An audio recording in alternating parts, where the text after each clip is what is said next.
So hey guys, welcome back to Region of Tech. Today we are going to talk about sideloading in iOS by breaking down it in simple steps so that everyone can understand it. Like firstly we will talk about what is sideloading and how does it work. Then what are the different methods to sideload an app on iOS and what problems might you face and how can you solve them. So let's get started with this video. Sideloading is the process of installing apps on your iOS devices from sources other than the official App Store. This can be incredibly useful for accessing the apps that are not available through Apple's App Store, such as beta versions, apps with additional features, or even apps that Apple has removed. So now let's understand how does sideloading actually work. When you sideload an app, you are essentially transferring an app file, typically an IPA file, directly to your device. This bypasses the Apple App Store but still require your device to trust the source of the app to let it run. Let's have a look at the most common methods to sideload apps on your iOS devices. So first one is using Xcode. So if you have a Mac or a computer, you can use a program called Xcode to install apps directly onto your iPhone or iPad. You will need an Apple developer account which can be free or paid. This method requires some technical knowledge and involves connecting your device to your computer and following the steps in Xcode to transfer the app in your iOS devices. Let's move to the second method, that is third-party app stores. There are many services like AltStore and CDI Impactor that let you install apps without jailbreaking your device. These services actually use your Apple ID to sign the app, making them appear as they were downloaded from the App Store. To use this method, you will firstly need to install these third-party app stores on your device using your computer or the alternative way. And then you can use it easily to get the other apps that you want.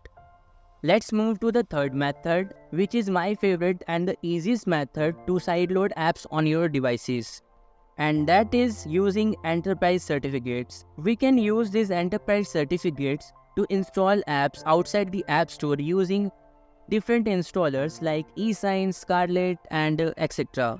These certificates are actually meant for businesses to distribute apps internally but can be used to sideload other apps. However, Apple can revoke these certificates anytime, which causes app not working. And these enterprise certificates can be paid, free, or the self-made. Although there are many different methods to sideload apps on your iOS devices, which I will discuss in the next video in detail and step by step. Till then, let's discuss about the problems you might face and their solutions. So the first problem is app revocation. This is the most common problem that majority of you will face. Apps installed via free enterprise certificates or third-party stores can be revoked by Apple, causing them stop to work. To solve this problem, you can use services like anti-revoke, making your own certificates, or purchasing it for your personal device, or periodically reinstall the app using another certificates. And yeah, you can purchase these certificates from me too, or make your own if you have Apple developer account. So our second problem is security risk. Sideloaded apps have not been verified by Apple, so they could contain malware.